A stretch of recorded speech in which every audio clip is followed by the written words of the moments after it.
Lewis Hamilton's move to Ferrari was announced way back in February 2024. With the Formula 1 season finally done and dusted, and Hamilton having had the chance to say his farewells to the Mercedes team, finally we're learning more about how Ferrari is preparing for his arrival. Ferrari team principal Fred Vasseur was particularly careful to shrug off questions about Hamilton during the season.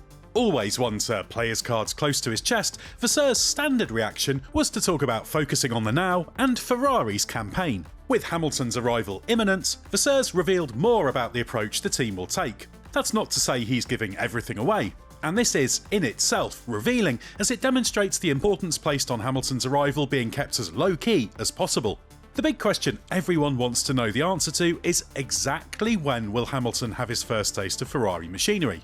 We know it will be in a 2023 Ferrari SF23, which can be used for what's called testing of previous cars from the start of 2025, and it will almost certainly be sometime in January. But Ferrari is keeping the rest of the details a closely guarded secret. Speaking at Ferrari's traditional end-of-season media lunch in Maranello, which I attended, Vasseur was asked whether there was a plan to make a big deal of Hamilton's first Ferrari test, as happened with Michael Schumacher in late 1995. Schumacher had his first run in a Ferrari at its Fiorano test track on the 16th of November 1995, with media in attendance and thousands of fans peering into the track from every possible vantage point.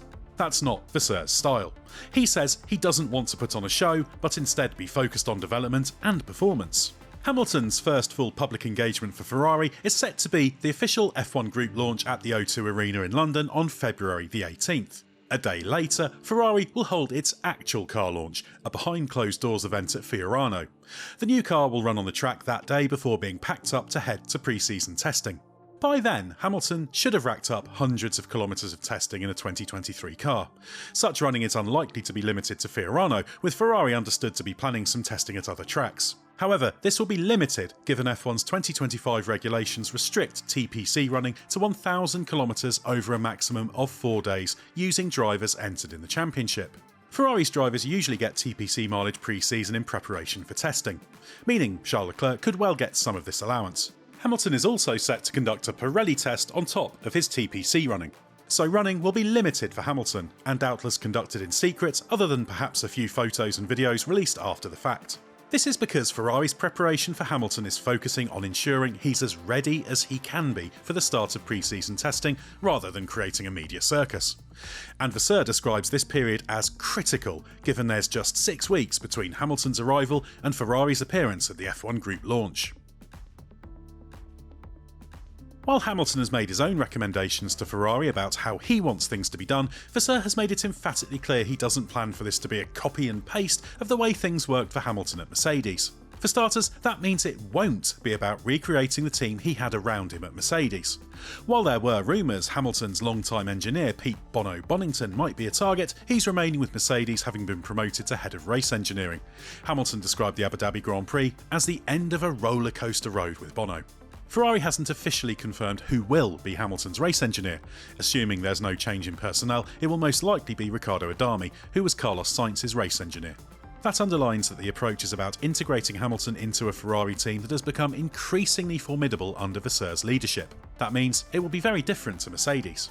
While Hamilton's requests will be listened to and adaptations will be made in the usual areas in terms of working practices, as well as personalised factors such as steering wheel configuration, Hamilton's arrival is part of the gradual evolution of the team rather than representing a sudden change of direction. There's 2 ways to look at the arrival of Hamilton. One is that Ferrari's recruited statistically the greatest F1 driver of all time. The other is that it has signed a driver on the brink of turning 40 who publicly questioned his own ability during the 2024 season. In Qatar, he even described himself as slow. Vasseur says he has no concerns about Hamilton's struggles. Now, of course, even if he did have such worries, he wouldn't voice them, so that's of limited value. However, Vasseur knows Hamilton of old, having run him to the F3 Euro Series title in 2005 and the GP2 Championship a year later, so is very well aware of his qualities. Vasseur accepts Hamilton had a tough time in qualifying in 2024, but also points to his impressive race performances later in the season, in particular the charges from down the grid to 2nd in Las Vegas and 4th in Abu Dhabi, as proof of how good he is. He also suspects that the combination of the car troubles Mercedes has endured over the past 3 seasons and the fact that its relationship with Hamilton was coming to an end contributed to the difficult campaign. He suggested neither team nor driver should be blamed, but it's inevitable that the relationship got shaky towards the end of a very tough season. So is Vasseur really as confident in Hamilton's performance as he says he is? Probably not, as there are legitimate questions about Hamilton's difficulties with the current generation of cars. In particular, he thrives with a car that gives a sharp, rapid rotation on turn-in, and that isn't always easy to achieve. However, both Ferrari and Hamilton will be banking on the fact that a fresh start, a new challenge, and a different way of working will unlock the great driver who is still in there and who produced some great drives, even in a troubled 2024. The pairing of Leclerc and Hamilton makes for one of the most fascinating teammate matchups in F1 of the 21st century. Can Hamilton live with Leclerc's qualifying speed? Have Leclerc's big improvements in terms of how he manages races moved him to Hamilton's level on race day? How will they work together? There are so many tantalising questions. Vasseur won't be able to answer those, except for one. He is not especially concerned about the difficulty of managing the relationship between Hamilton and Leclerc. Vasseur believes that it's beneficial for the team to have two top drivers pushing each other. He talks of the value of emulation, so that's the way two fast drivers can learn from each other.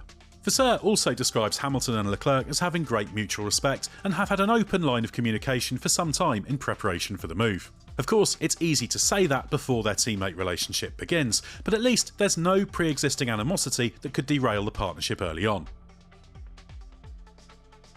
Hamilton's Ferrari move takes him to a team based outside the UK for the first time in his F1 career.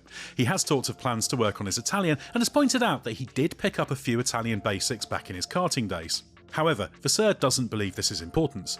While he accepts it is of value to speak some Italian for the relationship with the mechanics and other team members, Ferrari's F1 team conducts its meetings mainly in English. Vasseur joked he could be Hamilton's teacher. The joke there being Vasseur doesn't speak Italian at all well, despite taking lessons when he first joined Ferrari. That said, he understands Italian very well. And remember, plenty of Ferrari stars of the past have joined the team without knowing a word of Italian, so while Hamilton is making an effort, that's more about team cohesion than anything else. Vasseur has also revealed that convincing Hamilton to make the bold decision to turn his back on Mercedes to join Ferrari was not as big a challenge as you might imagine. In fact, he describes it as not difficult. Why? Because Ferrari won a race in 2023 and Mercedes didn't, combined with the fact that Hamilton has long aspired to drive for Ferrari. In fact, Vasseur recalls conversations about the appeal of a move to Maranello in Hamilton's junior category days driving for him. That, combined with the fact that Hamilton was free to leave Mercedes given his contract with the team for 2025 was only an option, and the fact Ferrari had a drive available thanks to Carlos Sainz being out of contract, meant it all came together relatively easily.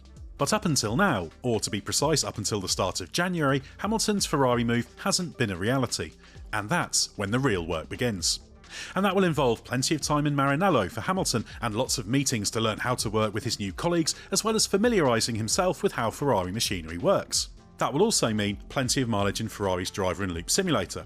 And while Hamilton isn't a huge fan of simulator running, he recognises its value and is sure to log plenty of hours ahead of the start of the season. Hamilton and Ferrari has long been a partnership dreamed of by driver and team alike, as well as countless fans worldwide. Now, it's becoming a reality. And this is when the hard work begins, given Hamilton is in a race against time to be as prepared as he possibly can be for his debut in red at the Australian Grand Prix on March 16th, 2025.